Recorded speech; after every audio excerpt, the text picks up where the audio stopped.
Okey, hari ini Isnin macam biasa kita ada kelas lagi pagi ni. Okey, untuk kelas PDPR pagi ni, cikgu nak ajar kamu tentang simpulan bahasa. Okey, sebelum tu masa kita darjah 1 dulu, kamu darjah 1 dah belajar sebenarnya sedikit beberapa perkataan tentang simpulan bahasa. Jadi tahun 2 ni ulang balik. Okey, apa itu simpulan bahasa? Simpulan bahasa ni terdiri daripada dua patah perkataan dan mempunyai maksud tertentu. Okey, biasanya dalam pembacaan kamu kamu tengok cerita Upin Ipin, ada perkataan penggunaan simpulan bahasa ni. Contoh dia apa? Ringan, tulang, baik hati, panjang akal, anak emas. Okey, itu semua adalah beberapa contoh tentang simpulan bahasa. Okey, untuk yang pertama ni, kita tengok simpulan bahasa otak cair. Apa itu otak cair? Otak cair ni lah orang yang pintar ataupun dia cerdik. Dalam kelas kamu mesti ada kawan-kawan yang otak cair. Okey, yang kedua pula ialah panjang akal. Panjang akal ni bermaksud orang yang dapat berfikir dengan pintar atau bijak. Biasanya orang yang otak cair ni akal dia panjang. Itulah dia dapat berfikir dengan cepat untuk selesaikan satu masalah. Okey, yang ketiga ialah ringan tulang. Ringan tulang ni maksudnya orang yang rajin bekerja atau rajin membantu orang lain. Okey, katakan Ali seorang yang ringan tulang. Dia selalu membantu ibunya membuat kerja. Itu maksud dia ringan tulang. Okey, yang keempat ialah anak emas. Apa itu anak emas? Okey, anak emas ialah anak yang sangat disayangi oleh ibu bapanya. Macam kamulah. Kamu jadi anak emas dalam keluarga kamu. Ibu dan ayah sayang sangat dekat kamu. Itu maksud anak emas. Yang kelima ialah buah hati. Apa itu maksud buah hati?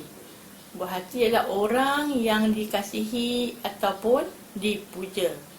Macam kamu siapa? Buah hati kamu. Tentulah mak kamu atau ayah kamu buah hati kamu, kan? Okey, seterusnya ialah keenam, susah hati.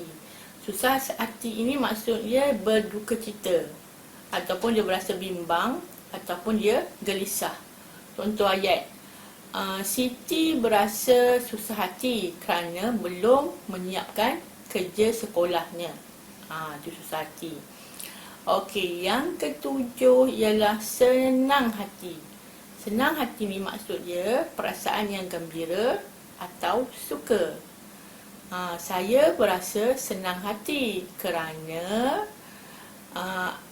ayah telah menghadiahkan sebuah jam tangan. Itu maksud perasaan dia yang gembira.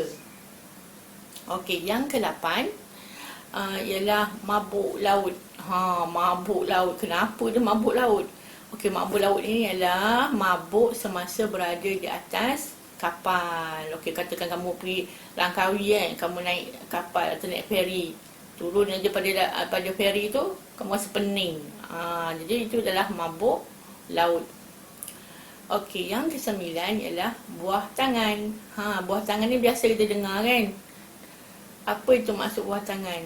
Buah tangan ialah hadiah yang dibawa semasa melawat seseorang. Okey, contoh ayatnya.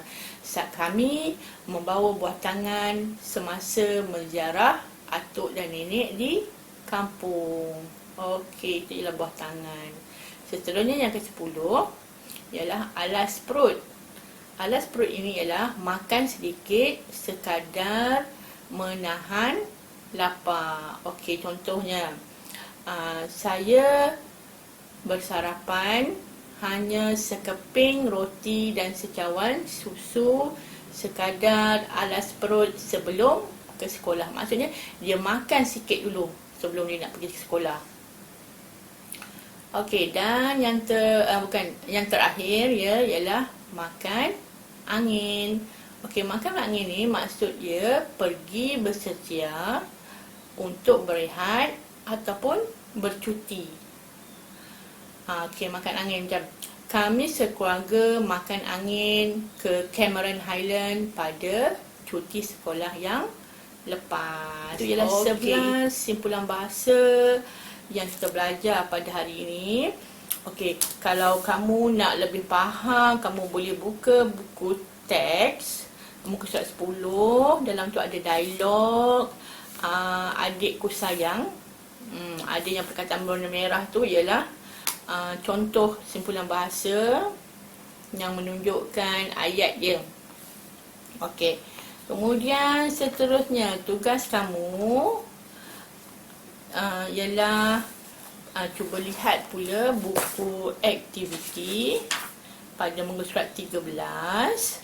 Di situ ada petikan, bukan, di situ ada dialog. Kamu kena isi tempat kosong tu dengan simpulan bahasa yang betul. Simpulan bahasa telah diberikan dalam gambar tu dan kamu kena lengkapkan apa simpulan bahasa yang sesuai dalam perbualan antara ibu dengan ayah.